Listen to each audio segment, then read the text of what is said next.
And I'm just being like, I have no idea. When I was a kid, I wanted to be on Blue Peter. You know? Same. Right? That was actually my biggest dream. Right? We could still make it happen. I just wanted the badge.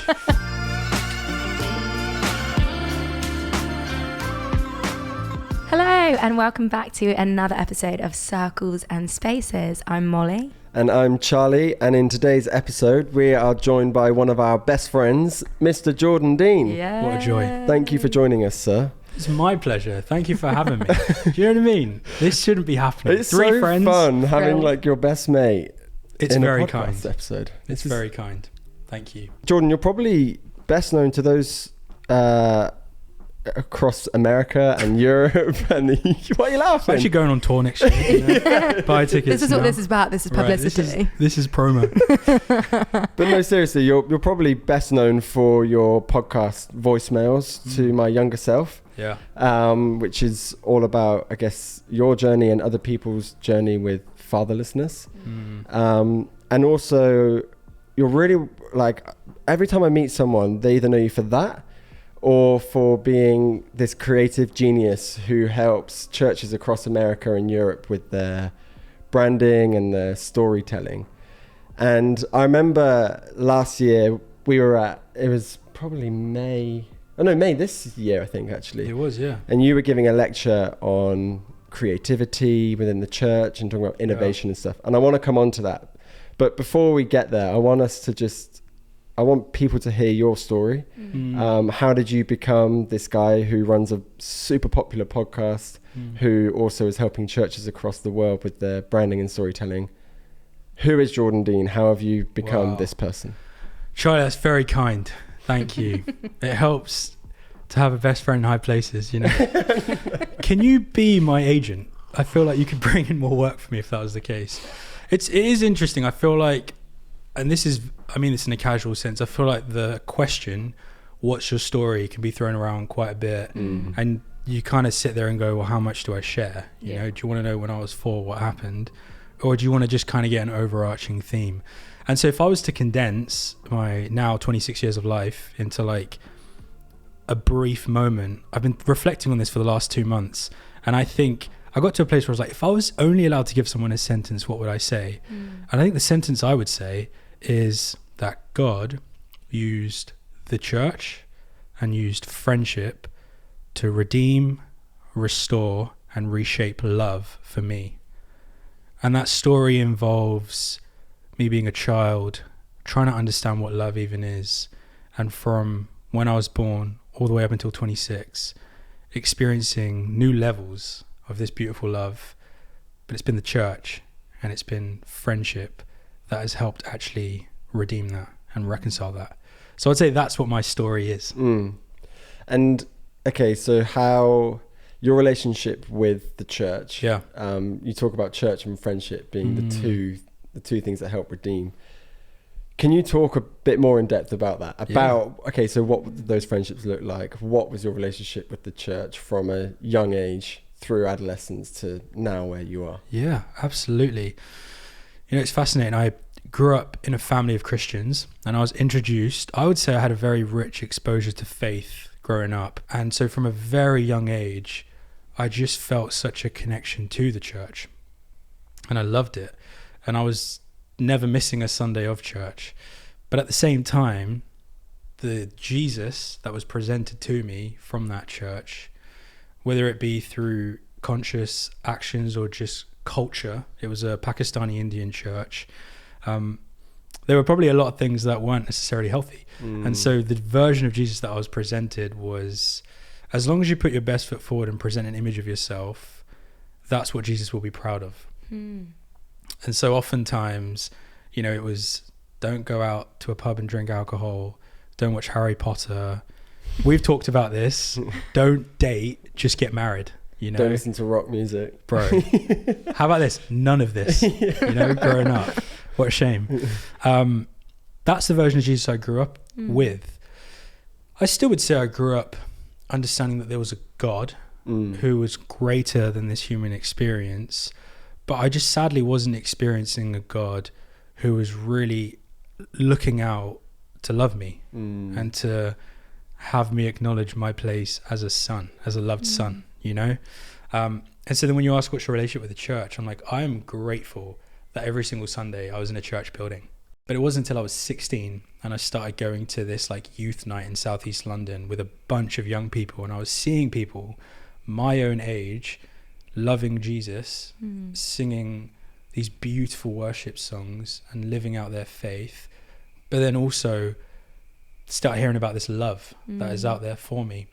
And so I would say my relationship with the church has been a consistent one. I've always been in it, but the way that the church has stepped into my story has been one that has continued to evolve and is still evolving. And the reason why that's been so big for me is because though my story involves such a beautiful exposure to faith from such a young age, it also involves deep pain and deep troubles from a very, very young age. As I mentioned, thanks to my mum's side of the family, I was brought into church. I grew up in the church. But I had this immediate contrast that was very, very close to home, because I had a mother who was this amazing woman of God, prayer warrior, extremely generous, loves to love my friends. There's never been a day where I've ever doubted her love for me. But then I had a father who was a very troubled man. And he was a troubled man because he had made particular decisions that did not benefit him and did not lead to any form of flourishing, actually very much deteriorated him. But then also he had huge struggles with his mental health, suffered with mental illness, whilst also having a drug addiction.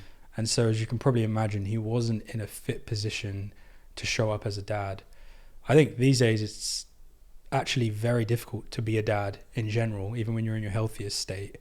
And so to try and show up and be a dad when you've got all these troubles and these battles in your own mind, I just don't think that's an incredibly easy thing to do. But at the same time, for me, growing up in my young years, trying to journey with that led to a great deal of complexities. And those complexities are as simple as me not ever remembering a single emotional conversation I had with my own dad. But then on top of that, seeing drugs in front of me from the age of 4 or 5. In fact, I would actually argue that my earliest memory, my first ever memory of life, is hearing my own dad shout, "Reen, why did you flush my drugs down the toilet?" Wow. So that was the first sentence I remember hearing in my life, you know? Wow. And so I think it's safe to say that my childhood definitely ended up marking my story in quite a big way. But then, of course, you know, hit 9 years old, 10 years old, and I remember having this really specific moment where he then actually left the home. And it was my younger brother, and he went to the door, and, you know, my dad's knocking on the door, and he must have wanted to come in and actually get something from the house. But my brother, who at that time must have been 7 or 8 or whatever, he opens the door and goes, "You keep coming in the house and leaving. Make your decision now. Do you want to stay or do you want to leave?" And my dad goes, "Fine, I'll just leave." And I didn't see it happen. I heard it happen, but for some reason, every time I visualize it, I see it happening. I see the scene. It's a very powerful scene. And in fact, I mean, that scene is another thing that's really kind of marked me, is just seeing a young kid at a door with a father. And I just think about how many other young kids are there out there who just wish they could have a face-to-face with a dad and be like, "Make your decision." And in my case, this kid says to a dad, "Make your decision," and he goes, "Fine, I'm leaving." Yeah. And so if I was to make a prediction at that age to go, what's going to happen from this point onwards, I definitely don't predict anything beautiful. I feel like that gave us every reason to then move forward and live a life that was a life of, you know, being sadly a victim of something that's really tragic, because it is really tragic.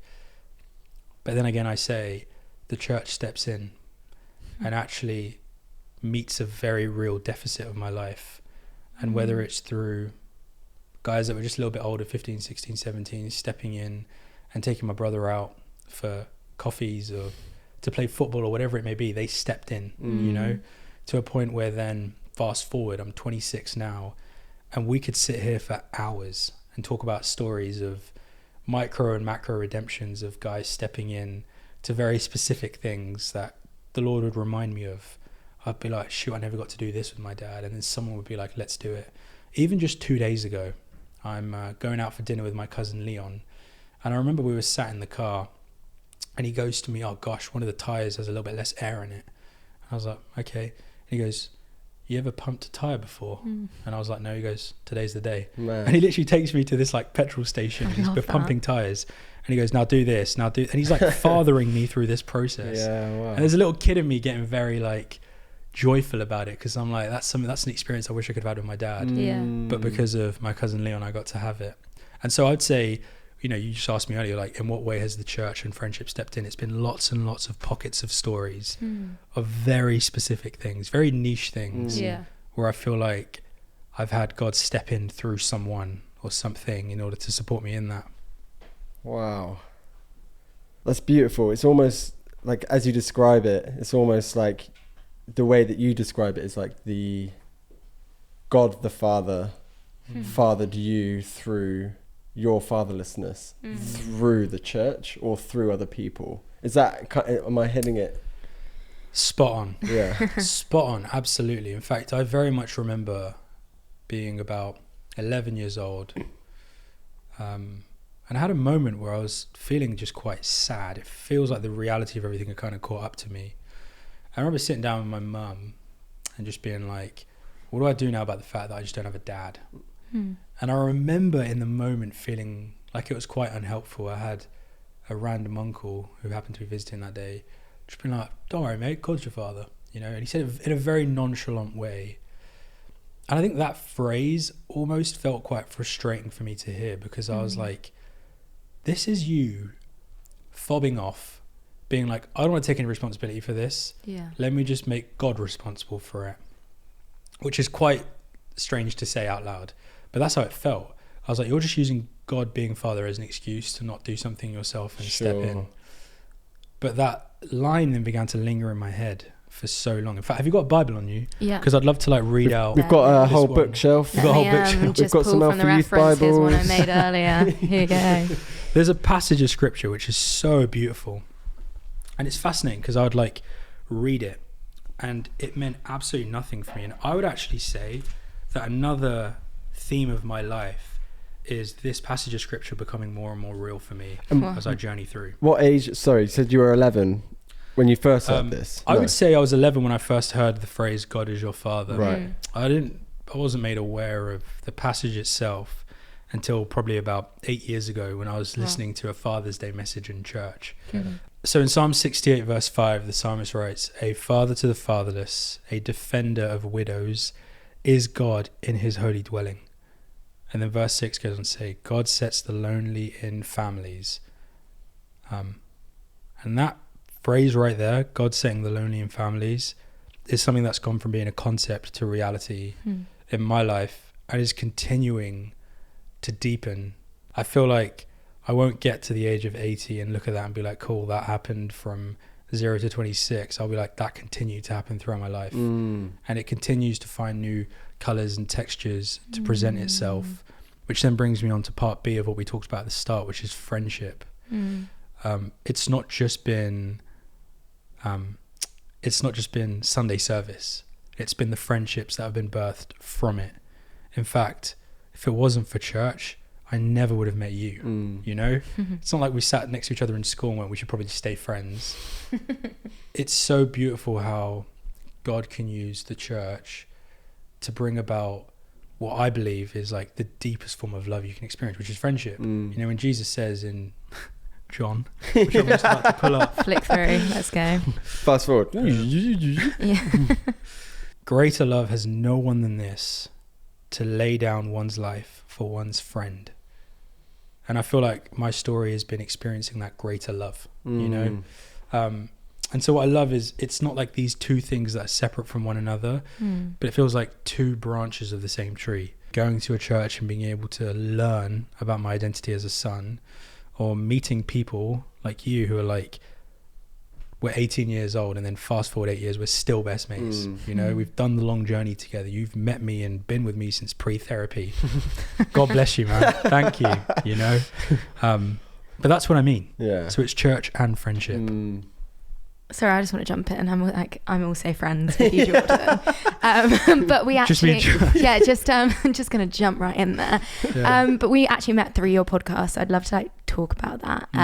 We referenced it when we sort of introduced you, but you have your own podcast called Voicemails to My Younger Self. Yeah. And I know the theme of the conversation that we've been having is fatherhood and fatherlessness. Yeah. But can we just talk briefly, or however long you want to, and just share the concept and sort of the creation and how that's evolved over time? Start of 2021, I ended up in a really strange place where honestly it felt like everything was going against me. And 2021, how old are you then? 2021, I was 22, about to turn 23 that June. So I was 22 years old. It's 2021. I'd just gone through a breakup. We were going into the second or third lockdown of England. I'd signed up 4 clients. I'd just started my freelance career. And I sign on these 4 clients on these retainers. I'm pretty stoked. I'm about to be the biggest thing. Within the space of 2 weeks, my relationship comes to an end. All 4 of those clients go, sorry mate, we're in another lockdown. We're gonna have to drop you. Everything just feels like it's going wrong. And when certain things go wrong, then everything feels like it's going wrong. You're like, why did I almost trip over that leaf? Like the world hates me or whatever. It was like one of those. Yeah. And I remember praying to God, being like, God, where are you in all of this? Because I know for sure that you're not distant, but give me a little inkling. And I really felt this warm invitation of him being like, one thing you can do right now, because there are a lot of limitations with what's going on in the UK. One thing you can do is go on walks. So will you just go on a walk with me every day?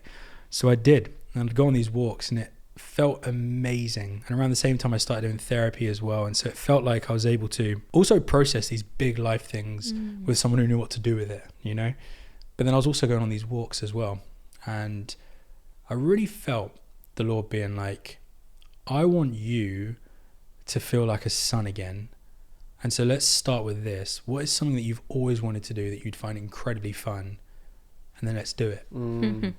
And I'm just being like, I have no idea. When I was a kid, I wanted to be on Blue Peter. Same. Right? That was actually my biggest dream. Right? We could still make it happen. I just wanted the badge. Guys, I was just trying to play for the badge. I actually do have a badge. Anyway, sorry, please carry on. Yeah, stop. No, I should have worn it. Bring it in next time. I did. Yeah, anyway. Wear it. Story for another time. That was the dream as a kid.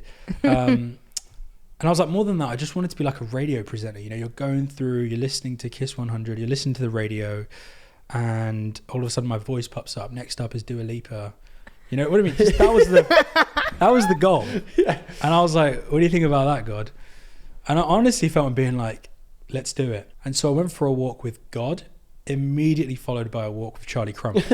And while you and I are on this walk, I'm like, mate, I think I want to do radio. And I remember just being like, that sounds great. Let's do it. And then I joined this random local radio station. Started co-hosting it with a friend from school that I just reconnected with, and that feels like another fruit of that season of life, which is being able to reconnect with him. But what's crazy is fast forward 10 months, I remember getting to a place where I was like, hold on a second, I technically now know how to navigate my way around a studio. I know how to produce a podcast of a very high quality. I know how to upload, manage, all this sort of stuff. I'm like, the only thing stopping me from starting my own thing now is a decision to do so.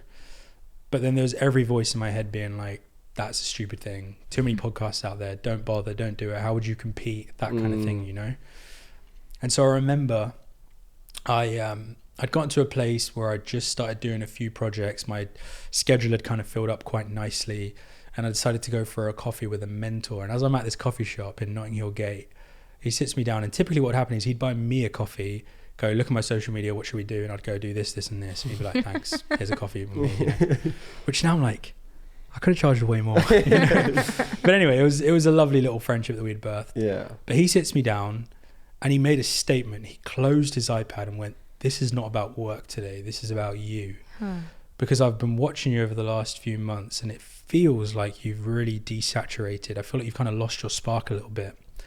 And he goes, I think it might be because you're currently doing way too many people's projects, but not focusing on something that's really stirring in your own heart. So I think I need to be the one to give you a kick up the bum and go, start today. And we're just looking at me like, no. And also, it's like quite an empty coffee shop. I think it's called Shift or Lift. It's called Lift. Lift in Notting Hill Gate. We're in Lift. There's like 3 people behind us, and that's about it. So they're hearing this conversation, and I'm like, I was like, no, I've got work to do. I can't do this. And he's got one of those personalities where he's like, nah, you're doing it. You're going to call me tonight and tell me what it is. So then I get on the tube from Notting Hill Gate to Oxford Circus to meet another mentor called Robbie. And while I'm on the tube, I'm like, oh, he's in my head now. Like, what do I do? And then I'm like, all right, let's just ideate. If I was to do something, what would it be? And the only way I can explain it is it felt like a supernatural download into my brain. I heard an MP3 file, which was basically me leaving a voice note for my younger self going, hey man. And I saw it happening. I saw my 15-year-old self picking up this phone call, this voice note from my 22-year-old self being like, hey man, I know things are really tough right now, but I just honestly think if you just give this story a listen, you might find a little bit of encouragement. And then it beeps and then cuts into an interview with that same mentor. So cool. And I was like shoot. And also it wasn't me going, this is going to be the next big thing. It was just me being like, I literally went, if there's a 15-year-old kid out there who actually relates with that version of me that I saw, this wins. This is such a win, you know, it's worth everything. And so I've had this idea. I then go for a coffee with Robbie, and while we're sat down, I'm present, but there's also a part of me like, do I run this by him? Do I not?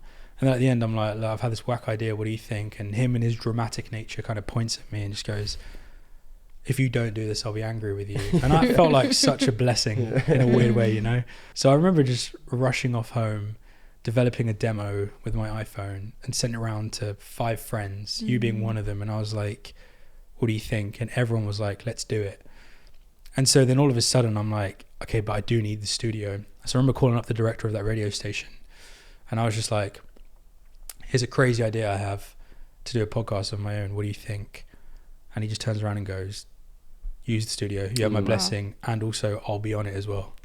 Which is kind of like, has he been on it? He's been, but I'm just thinking about it now. I'm like, that's kind of a hit or miss deal, because if they're an awful interviewee, like they're kind of like, actually I don't want you on it, but can I still use the? But he ended up having his own profound story. But what then birthed was this project that felt really sacred. Yeah. And because it felt sacred, it actually ended up, it actually resulted in me being really specific with my own strategy with it. And so I knew for a fact that even though I was working on other people's podcasts and videos, and I was purposefully putting out paid ads or being strategic with hashtags or trying to blow those up, I was like, with this, I think I want the story in 3 years to be someone walks up to me and goes, I've heard your podcast, me knowing that it's because someone sent it to someone who sent it to them. That means more to me than someone being like, I've seen your face pop up on my For You page. But also it does I feel like it just treats the interviewee's story with a great deal of honor, you know, to be like, I'm not going to take your story and then chop it up into 10-second viral segments with music that ramps up to make someone go, I wonder what he said next. But rather, if someone stumbles across it for 2 reasons, 1, because someone sent it to them, or 2, because they got so curious within themselves, what do I do about this thing that I'm dealing with? Let me try and search it up, and my thing pops up. They deserve to be let in to someone's story that's so sacred. And so that was the birth and the origin of my podcast. And then about 6 months later, I get a follow from Molly Toms, which was amazing, because one of the people that I'd interviewed was a man by the name of John Toms, who became such a supporter as soon as I started posting about it. And then he was the only one on my entire podcast who I brought on midway through the season. Everyone else I had planned, I was only planning on doing 7 episodes. And then as soon as I met John, I was like, you need to be the 8th. And so I go for a 5 guys with him, sit down with him. I'm like, do you want to be on my podcast? He's like, let's do it. Because he has such a heart for people experiencing God's heart as Father as well. But then what's beautiful is, fast forward a couple of months, his cousin Molly ends up connecting with me on Instagram, and then we become friends. And now this is so meta. This is happening. Come on. They're the like God coincidences you were talking about there, of like just the gift of the friendship. And it's so unexpected, and it's so, he's a better storyteller and he's a better creative than we could ever be.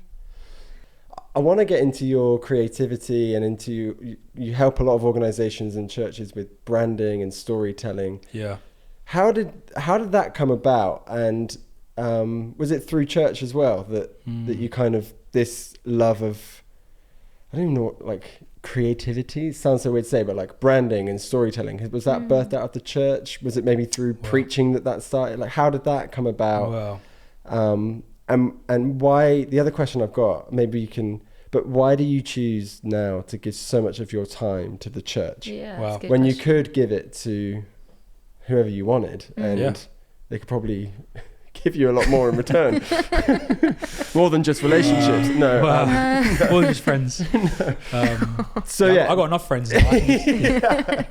I'm totally. Where did that come from? How was your creative edge birthed and your love of storytelling and branding? Really good. I think you're right, Charlie. I think so much of it is linked with the podcast and what I began to observe as I was journeying through it. I think the biggest thing I observed was just how kind God had been in my story, that he was able to take extreme pain that in no way do I believe was inflicted from him or by him, but he observed and was like, I can still make beauty come from this. There's a really, really beautiful text message that my friend Tom once sent me, which I'd love to read out to you. But I remember I was talking to him a couple of, I guess, maybe a year and a half ago. And I sent him this really strange message. I was like, brother, my story confuses me because I am right now at a point in my life where I'm feeling extreme joy, gratitude, and a sense of being in the right place at the right time.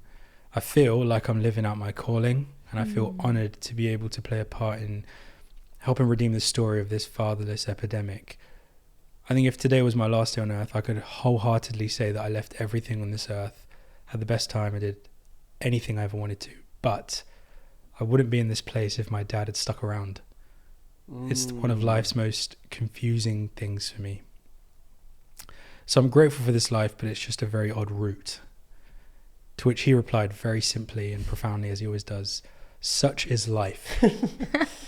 That the Father in heaven works things together for good in such a way that we don't actually want to reverse the bad, and that's okay because he's that good. And any time I'm wrestling with stuff like this, I'm like, such is life, that he's that good, that he can leave us in a place where he's like, I don't want to go back in time, you know? I actually feel like the story he's writing is far better than anything I could write. As you mentioned, he's a far better storyteller. And so I think being the recipient and the son of a good storyteller, I can't help but want to make my life about that as well. You know, I'm not the one writing the stories. I guess I would say I'm helping people see what the story actually is. And so even though I brand myself as a storyteller, I feel like what I'm really doing is diagnosing the stories that God's writing and then being like, nah, guys, that's the actual thing that's happening, you know? Because I've watched Infinity War twice. Once was before I'd watched any Marvel movie and I went, what? So this is just about a guy snapping his finger. And then I watched it the second time, having seen all the context. And I think I just help people dig up all the context that leads up to that thing to just go, the story is actually bigger than you might think and better than you might think. And so I think that's why I probably have a little bit more of a bias towards churches and towards missional ventures, because I'm like, I know firsthand what it looks like to be a recipient of what you're offering. And maybe there's a younger Jordan Deen who needs you to exist. And so if I can play a part in making that happen, let's do it. Yeah. Jordan, at the beginning, I mentioned that I heard you deliver a lecture to a cohort of pastors, creative leaders, youth pastors who had come over from America to London, and they were doing a bit of a tour. And part of their tour was hearing you teach them on creativity and innovation. I would love you to give us, just speak into that. Like, what was it you wanted to share? What was the message you gave them? Because I remember sitting there and every single one of these people was just like, this is so good. Like, they found it so helpful. And so when we got you on, I was like, I want you to do that in case anyone listening could hear what you shared then. Yeah, I really loved the brief that I was given. And so I was reached out to by the directors of that kind of cohort, and they were like, hey, this is the brief. Will you deliver a lecture on how to bring creativity and innovation into youth spaces? And I think the reason why I prefer to call it a lecture and not a talk was because my goal wasn't to be encouraging. I think sometimes people maybe need to be discouraged as well a little bit if they're doing the wrong thing. So I'm like, I'm not trying to be here to encourage you. I'm not mean. I'd like to think I'm quite nice.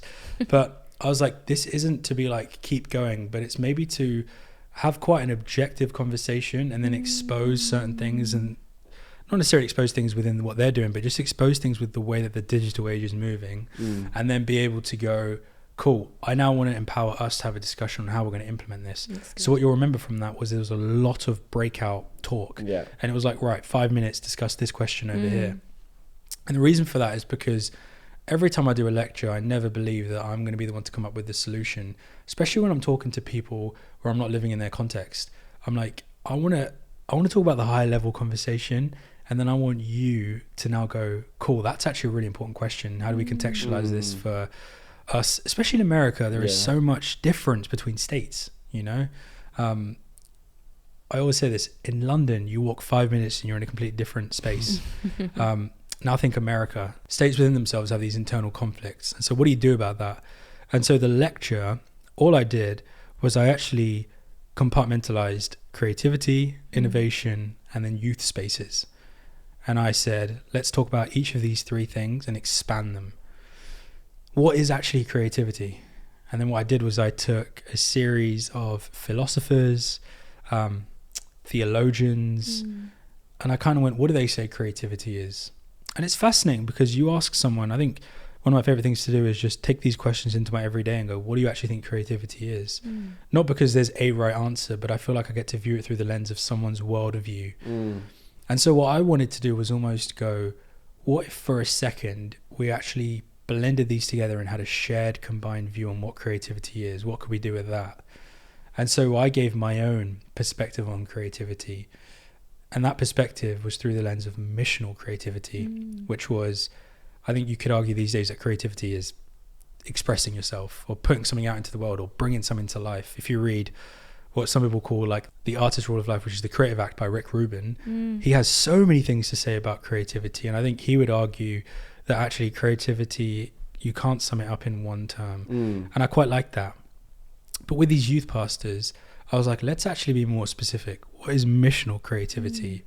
And I basically broke it down as being able to diagnose an ache and then together discovering ways to meet that ache. And the reason why I wanted to do that is because I think one thing I've noticed in these last few moments of the church, whether it's the last few decades, there's almost been a segregation of like the artists are the ones who can wear skinny jeans and lead worship on a stage. And then it was like, actually, no, there's now room for people who can hold a camera while you're in the artist group too. Oh no, actually no. And before you knew it, it was still very much an us versus them, which I think disempowers any pastor. And you think about youth pastors in a room, a lot of them might not have the budget to be able to hire a creative director. And so what they're now doing is going, therefore, I can't apply any creativity to what I'm doing. And so to say, actually, what if creativity was more about diagnosing an ache and then meeting that ache with a response?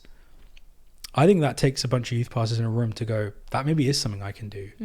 And so then you think, okay, we can find macro aches, what's going on in the world, what's going on in our state, what's going on in our country. Or you can find these micro aches, what's going on in John's life right now that I can actually immediately meet. You know, again, I'm a recipient of that.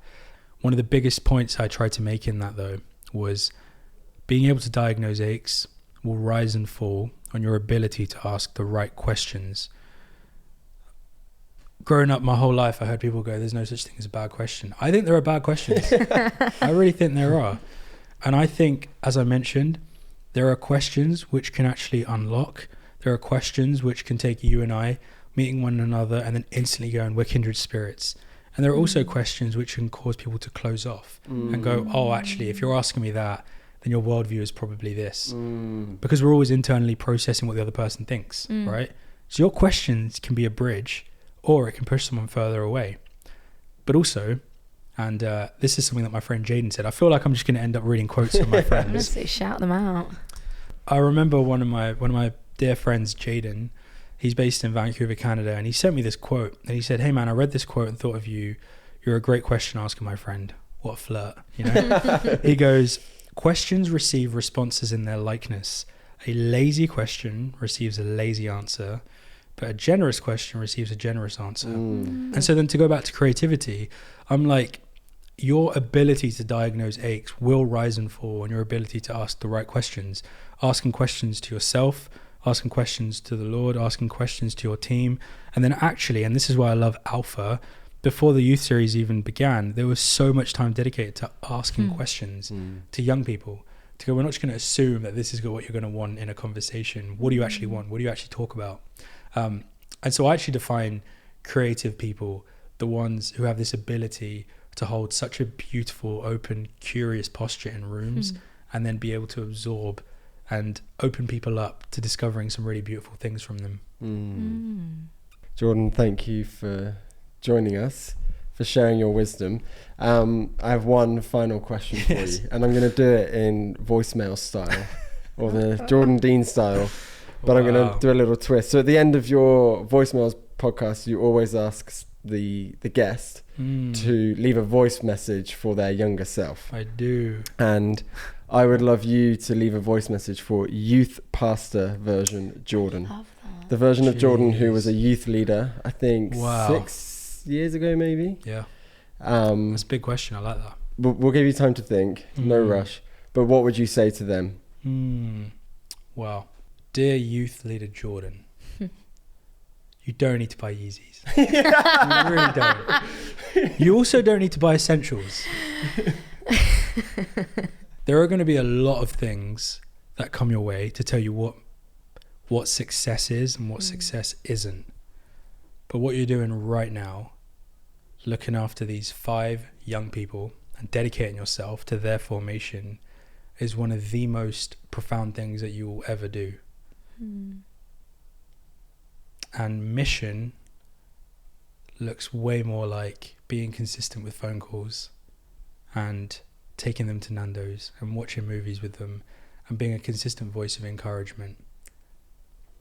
And so when the Bible does say that God sets the lonely into families, do remember that was once your story, but now you get to play a part in that becoming the reality for others as well. Beautiful. Thank you, mate. Thank you.